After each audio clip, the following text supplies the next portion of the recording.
Welcome to the Stack of Stats podcast. Pam Maldonado, joined by my girl Kelly in Vegas, bringing you 5 against the spread contest picks for Week 13 of the NFL.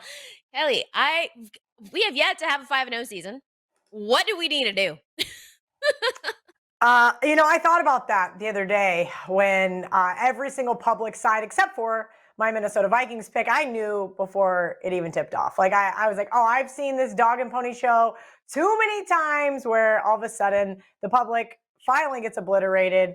They got back-to-back obliterated last night, Thursday Night Football, easy over. So I felt a little redemption. Still very mad about the Bills. So I think what we need to do differently, Pam, is probably agree more. That's probably the problem. Like, I probably talk you off some winners. You probably talk me off some winners.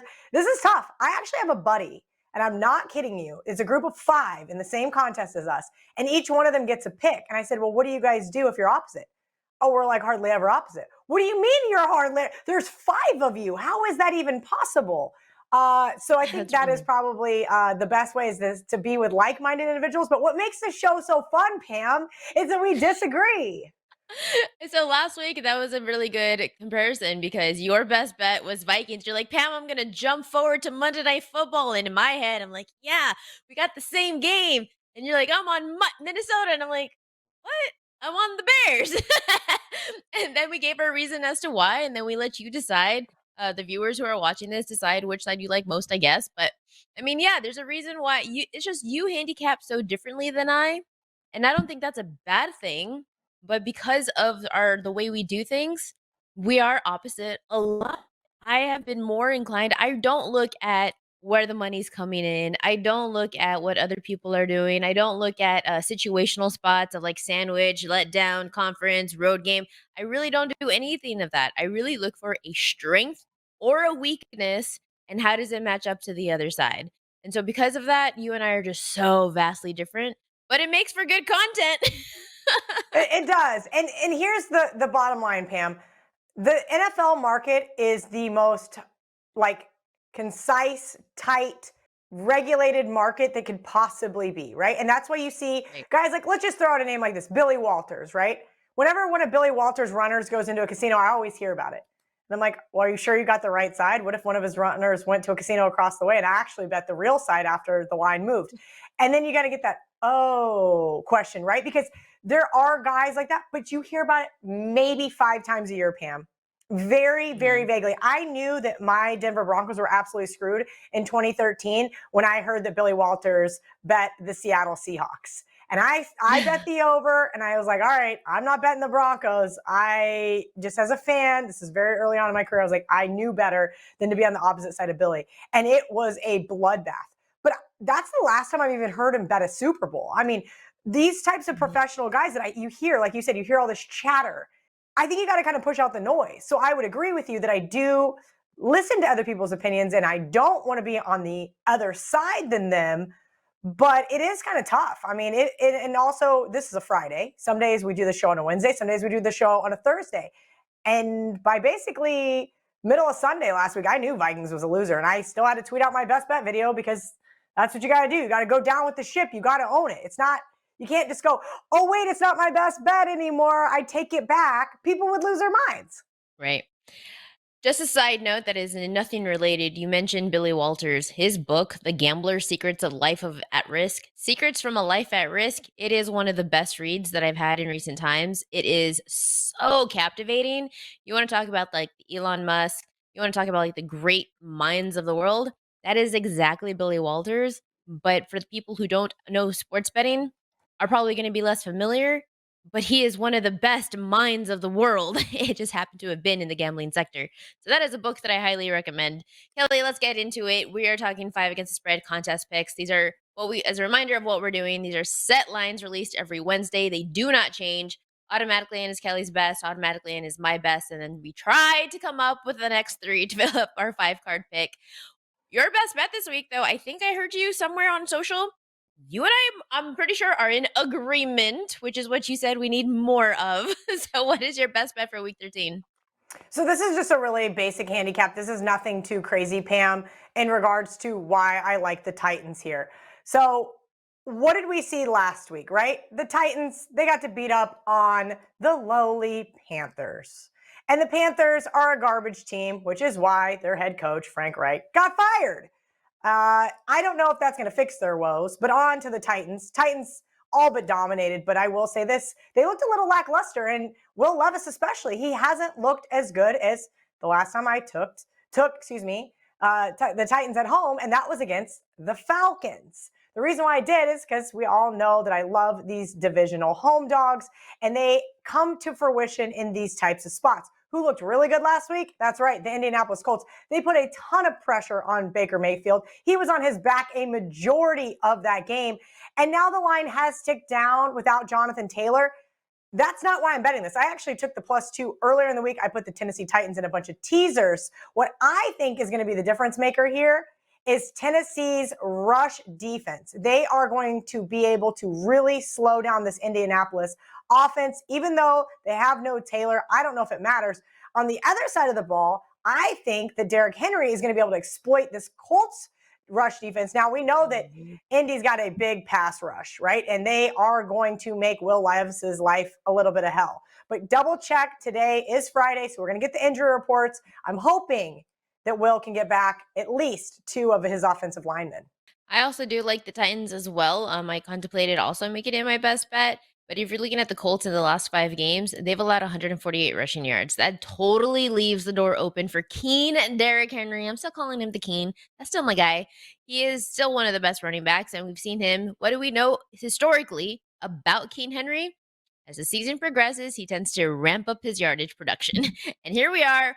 My calculations, yup, right on time. This is a potential huge game for King Henry. I would be looking to his rushing props in every which way. And if you also mentioned that the Titans defense, well, no longer are the days of Minshew, no more magic. He is gone and done and dusted. He is the second most turnover worthy plays when he is pressured. He had a hell of a game when he came back into that lineup. And he looked all types of sharp, like he was back, like, okay, maybe we got to start considering him as a starter again. The surprise factor in the NFL, I believe, is strongly a thing. You let these quarterbacks play out in multiple games, hey, we're going to see the actual version of you. Turns out the actual version of Minshew, he's not very good. 6 interceptions in 5 losses.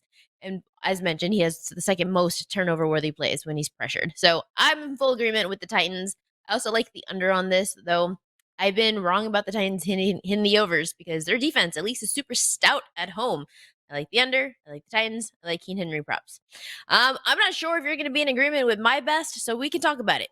We can talk about it. I really want to try to get a 5-0. We're not going to talk about it, Pam. You're going to talk about it, and it's going to be automatically in, whether I like it or not. That's Fine, how this it's works. the Lions. What we should have done last week. Sorry, Yeah. we'll talk about it here in 1 second. What we should have done last week is when we were opposite in best bets, just said throw that game out the window. That's true. That's true. Okay, well, now we know. Lions -4 on the road to the Saints. Jared Goff. If there's a couple of quarterbacks that I know best, it is Jared Goff and Justin Fields. And I feel like I know my guy. He's had 6 turnovers in his last 2 games, 3 interceptions, 3 fumbles. There's a big talk out there that, oh, is he reverting back to his old ways? 2022 Goff is starting to come back into the mix. If you got to look from the situations from the back-to-back games, they were playing from behind. They weren't even playing from behind. They were heavily playing from behind. Those were stacked late game passing productions. He's had 300 passing yards in the 4th quarter in the last 2 games. They were down. They have to force some plays. They have to go for some of those bombs, pressured situations. That's not going to be the case here when you're playing against the Saints. They are just not a good team. With Derek Carr, his yardage right now, maybe 2,500 passing yards. But anybody using the eye test will tell you that Derek Carr stinks. That is my professional opinion. As a betting analyst, Derek Carr possibly fighting with that shoulder injury that's really affected his passing ability. Has the inability to make big plays. There's poor red zone production. And when they are down in the red zone, they're actually 27th in touchdowns scored as a whole throughout the season. They have no run game, the Saints. The offensive line is 8th in DVOA adjusted line yards. So the offensive line metrics will tell you that, hey, they should actually be a pretty good offensive line.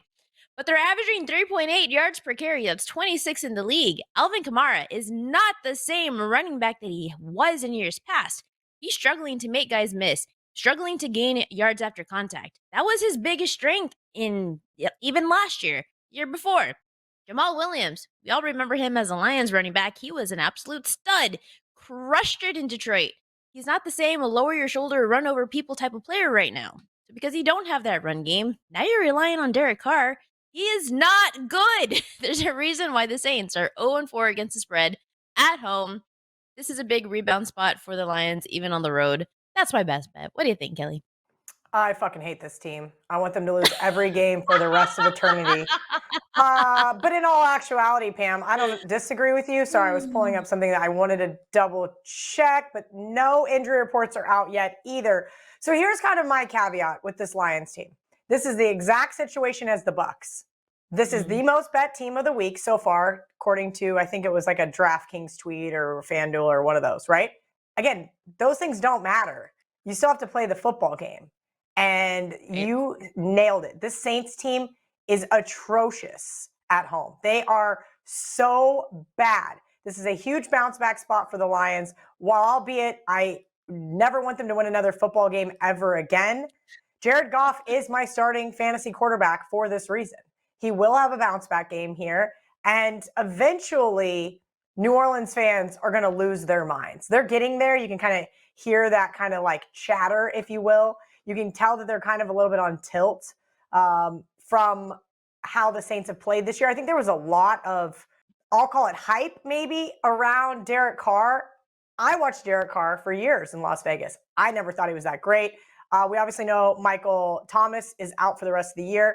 I just was looking before it popped on the camera to me to check Chris Olave's status.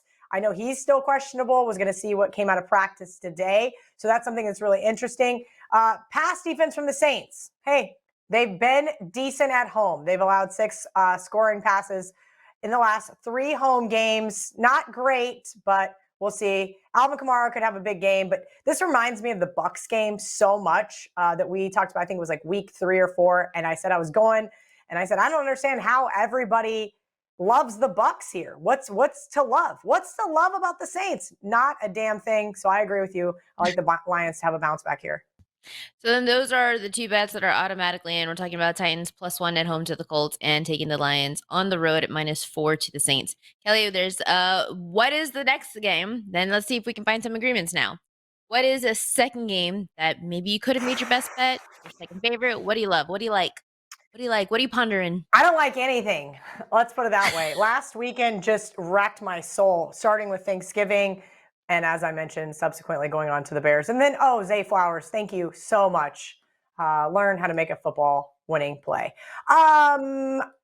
Okay, so here, I'm just going to throw out 3 that I don't love. I don't love anything about these, but I would say there's some situations that historically I liked to play on. Okay. No, you know what? I take that back. I do have another game that I like that is not on this list. Okay. Because I just talked to my buddy about it this morning. I like the Houston Texans -3.5. And everybody and their mama wants to be on my Denver Broncos this week. And I don't understand why. This team started out 1-5, and now they're 6-5. Woo-wee! They rattled off some winners somehow, some way, and they finally started to look good. Well, Denver on the road is not going to look that good against CJ Stroud and this Texans team. I just don't see it. I understand Russell Wilson, 8 touchdown passes, 0 interceptions. Something's got to give here. We're going to see if Denver's, 4 of their last 5 have been at home. So we're going to see if Denver going on the road is it going to be a different atmosphere. And the Houston Texans are in a different atmosphere. This team has been playing so far above the level of everybody thought. Everybody keeps waiting for CJ Stroud regression. You mentioned player props. Every week, Pam, on Better, I give out CJ Stroud over passing yards. And every week, the dorky kids tell me, you're such a loser. You're so square. And it keeps hitting. What do you want me to do? If the bookmakers can't make it high enough, I'm going to keep betting it. I think CJ Stroud, while albeit the Broncos secondary has played better as of late, there's something about this Broncos line that seems really fishy. So I'm going to lay the 3.5, and I already did with the Texans. We don't agree. Okay. Call me the square dog. Call me the square dog. Yeah, CJ Stroud. It's about him against his Denver takeaway defense. Mr. I don't turn the ball over. Hey, homeboy has 4 interceptions in his last 3 games. That is a problem. And he has plus 15 sacks in his last 6. That is a problem because Denver defense since week 6 are plus 11 in turnover differential. This is a secondary that yes has largely stepped up. All of the yardage that they were giving away in the first half of the season, they're not doing that anymore in the second half. All of the touchdowns that they were allowing, they're also limiting those. They have played against much better competition.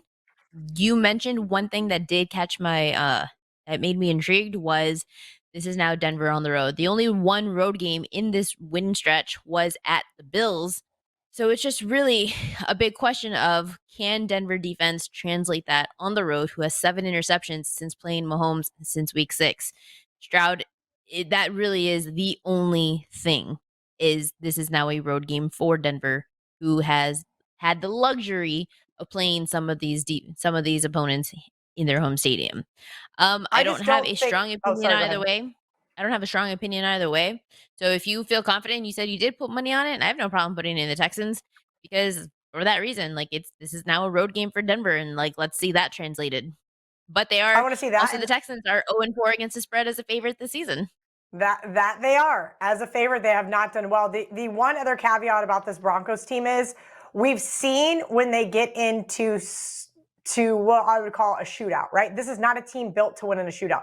This is a team built to win in a low scoring affair. And that does concern me as a Broncos fan. Actually, this line's currently 3. I think it is still 3.5 in the contest, which is absolutely wild. But I understand why the Denver Love's coming in. They've covered 4 of their last 5. Houston now 1 out of their last 5 they've covered because they've become a very popular pick. We'll see. Kareem Jackson, though, don't forget he is out for 4 games for that Broncos secondary after the hit last week. But look, last week that was the second highest scoring against Cleveland. The first time, obviously, was against Chicago. So something to keep in mind there as well. A couple of really bad teams without, well, quarterbacks. That being said, that was at least without Justin Fields. That being said, I think this is going to be a lower scoring affair for Denver, and I don't think they'll be able to keep up if the Texans can exploit that secondary. Since we're opposite, let's go ahead and leave it off. Would you have an opinion Okay. on the Falcons and the Jets? Yeah, it's the Jets, Pam. What would you like me to do with them? You want me to take the Jets? Every sharp guy I know is on the Jets this week, and Aaron Rodgers is Well, going to be on the sidelines. Okay, it's still the Jets.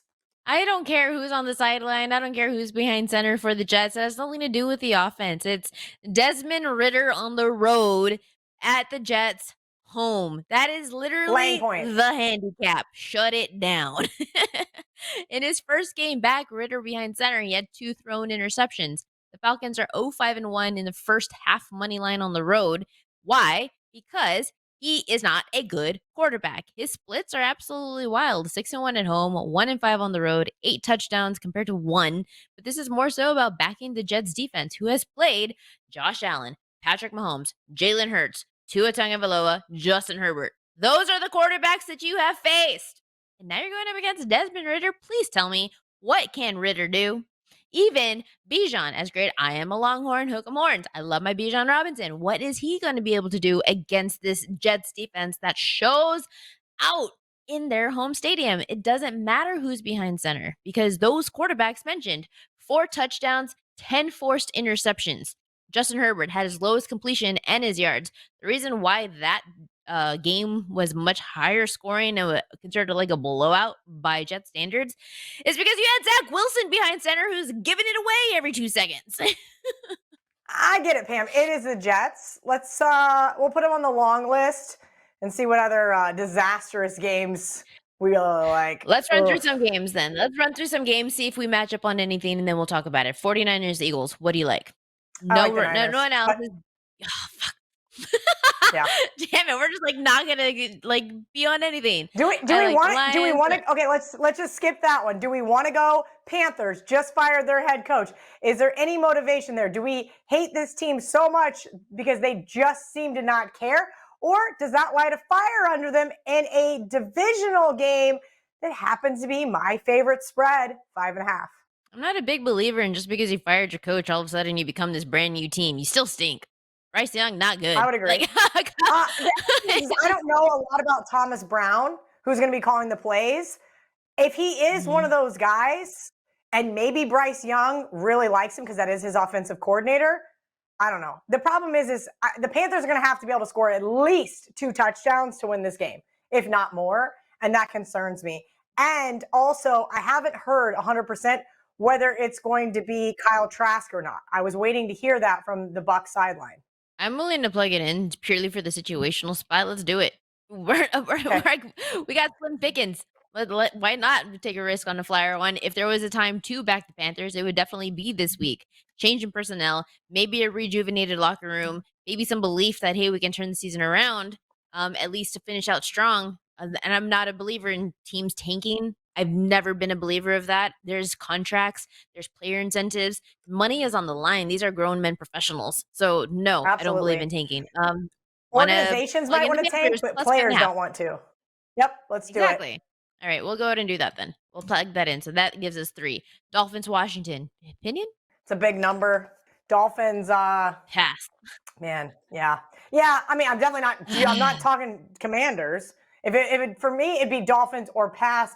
Dolphins on the road, I just can't do it. Okay, fine. Uh, Browns, Rams. Rams looking all types of rejuvenated themselves. That defense Yeah. is really good. They're one of the top 5 in limiting touchdowns. Browns, I don't know what happened to this defense. You're laying eggs in back-to-back weeks in the last few games. Boo. Any Yeah. Is it going to be DTR or is it going to be PJ Walker? That's what my note said. I just basically gave up on this game on Monday and stopped looking into it. Miles Garrett also is maybe he's a go. I think he's still questionable, so that concerns me as well. Look, Browns have a good passing defense. This should be the game that defense wins. I just don't trust them to be able to do so. The only other game that I had on my list, and of course it's a situation, Packers plus 6.5 at home to the Chiefs. There's 2 great. situations here. One, do the Packers just win their freaking Super Bowl and now are they going to just come out flat? That scares me. But Chiefs off a big divisional win against the Raiders. And who do they play next week? Oh, that's right. The Buffalo Bills. So do they really care about this Packers team? I don't think they do. Also, the Chiefs' offense has been so lackluster. I honestly will say this. When it was 14-0 Raiders last week, I changed the channel, didn't think anything of it, was kind of kicking myself for not taking the 9.5. And then all of a sudden, I clicked it back. It was a tie game. I clicked back again, and they were just boat racing the Raiders because the Raiders are going to Raider, Right. but it is kind of tough. I do think that Green Bay maybe turned a corner previously to last week's game, but they were clicking, right? Even without Aaron Jones last week. I do think he's going to miss this week as well, but it didn't really matter. Love, sure, I think showed that he's been making progress, right? This is going to be a big Mhm. game. Now, can he outplay Mahomes? Probably not.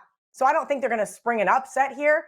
But I think that the 6.5 that Vegas shuffled out and immediately got gobbled up and is now 6 kind of is we'll put it this way, it's a compliment to the Packers, right? It's a compliment to what they've been able to do, considering this first start to the season, like just a little rocky. And now all of a sudden they're kind of coming into form here over halfway through. I'm in agreement with you on this one. Automatically, we're plugging this in because we do at least agree. It's at the bottom of my list of agreement, but at least I can share some sentiments. For number one, what has been the problem with the Chiefs all season long? The simple eye test tells you that in the second half, they have issues. They have woes. Patrick Mahomes, as the game progresses, he's kind of losing more and more confidence with his wide receivers because he can't trust them to catch the ball. Last week, that kind of finally flipped the script. And now they're like bull racing against the Raiders. Green Bay is a different type of defense. I know that Jordan Love, it is not at all comparison of a quarterback situation. I get that. But the thing that the Jordan Love does have is this is a very good offensive line that he is well protected and he may not be like bombing it downfield, but he has shown progressions in his game at least to where maybe if you give yourself a short field position because some of the turnovers that the Chiefs have been prone to make in recent weeks, that's going to put a little bit of ease on that Packers offense to kind of put themselves in a good spot for situationals. I like I'm in agreement. You wanna just plug that one in? And I like and this is what I mean about you and I do things differently. You're already looking ahead to next week. Cool. That makes sense. Oh, Pam, I've had this game circled even when the Packers were trash, right? Like to think that it's a better look ahead spot in college is one thing. I would agree with that. It doesn't hold any weight towards what I would say is the number, but it is something to Mhm. consider, right? Those two teams have really kind of developed a rivalry, if you will, at least in the AFC. And the Bills aren't out of it just yet, even though they lost that game to Philly the other night in afternoon, whatever it was, in horrible fashion. I think that I wouldn't be surprised that I won't have the Bills on my list for next week. That also means the Chiefs might have the Bills on their list for next week. All right, so I got an ugly one. Do you have an opinion Okay. on Justin Herbert laying 5.5 on the road as a favorite with Brandon Staley, that trash defense to the Patriots? How does Brandon Staley still have a job? I am so mad. Okay, I was so mad about the Bills game. So here's what happened. I bet personally on Sunday, Chargers plus 3.5. I didn't give it out on Mhm. anything. I bet it on Friday, maybe Thursday. Either way, I didn't give it out. I think you and I spoke about it very briefly. We kind of brushed it off on Thanksgiving. And I started looking at some games on Friday. We drove up to my dad's. It's like a 4-hour drive. So I had plenty of time to work and kind of get into things because of the hecticness of Thanksgiving, right? I feel like everything's so forced and rushed and quick that I was actually able to spend a little time. So I bet Chargers and I put it on my list on Sunday. And I felt kind of guilty because Florida bet had a 3.5, but the rest of the market was 3. And so I told some of my friends, I was like, hey, down in Florida, you can still get 3.5. Yeah, you have to lay 115, but they're telling you who they need and they're baiting you into betting it. But there's a value spot there. So I said, okay, you guys are all with me.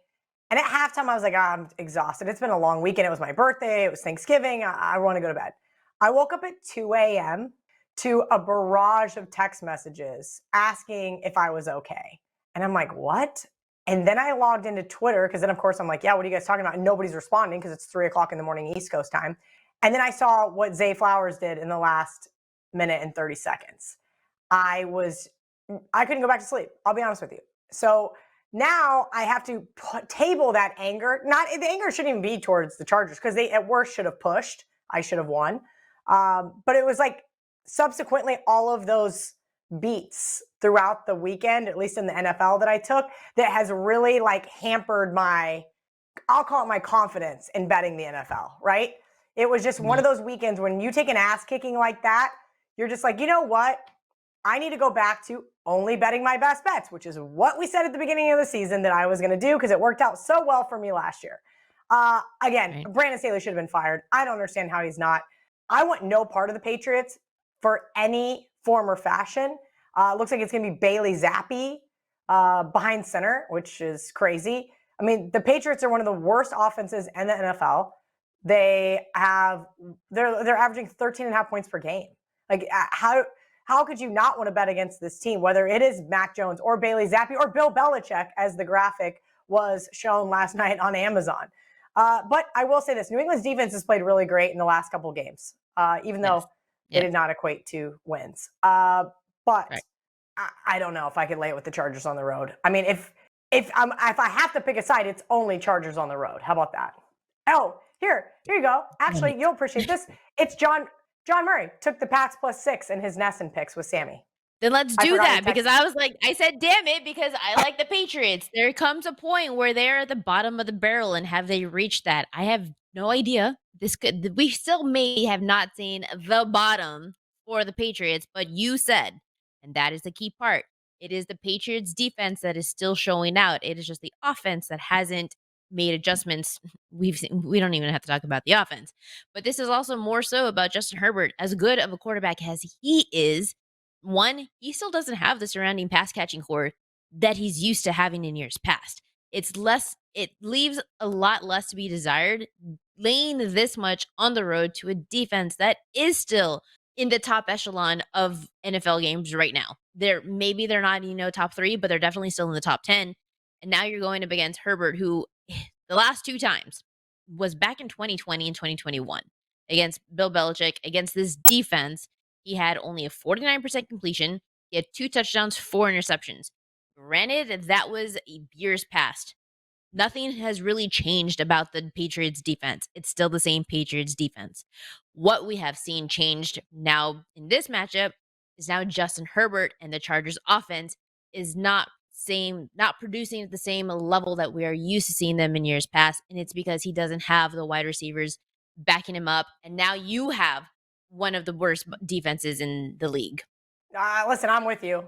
I get it. I don't want to take it. It's disgusting, but the Panthers are disgusting, and so are the Jets. So let's just have the most gross card we could possibly have ever. All jokes aside, so we have the Titans, we have the Lions, and then we have basically 3 disgusting plays and the Packers. Yeah, so it's Titans +1 at home to the Colts, Lions -4 to the Saints, Panthers +5.5 to the Bucks, Packers +6 to the Chiefs, Patriots +5.5 to the Chargers. I don't hate it. Kelly, whoa. It's ugly. I'm not gonna lie. This is a really but I feel okay. Feel is the wrong word. I think I could make enough of an inference to say that I've been betting on the NFL long enough. When weekends like last weekend happen and the public feasts, I feel like the following week is a bloodbath. It just that regression comes hard and swift. Nobody is going to want any part of the Pats. Nobody is going to want any part of the Panthers. I could see people wanting part of the Packers. Ain't nobody gonna back the Packers after a game Mahomes had. Finally, Mahomes is back. True.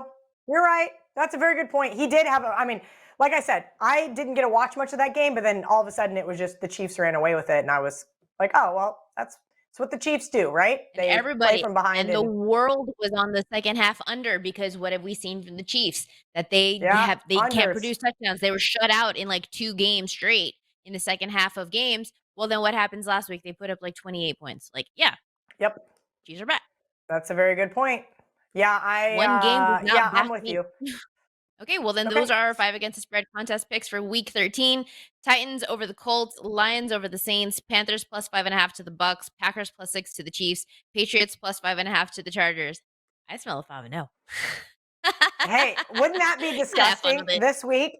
Like we're just like, yeah, Are I we don't love much. disgusting? Okay. Yeah, like now I need to Well, go then take a that's it. Do shower we before my next show. Let's put some musk in here. It gets a little musky with all this crud in around. Anyway, yes. It really Make sure is to a bunch follow of Kelly crud. in Vegas on Twitter at Kelly in Vegas. You can follow me, Pamela M35 on X. Make sure to follow also WagerTalk on the Twitter channels. And that does it for another episode of Stack of Stuff.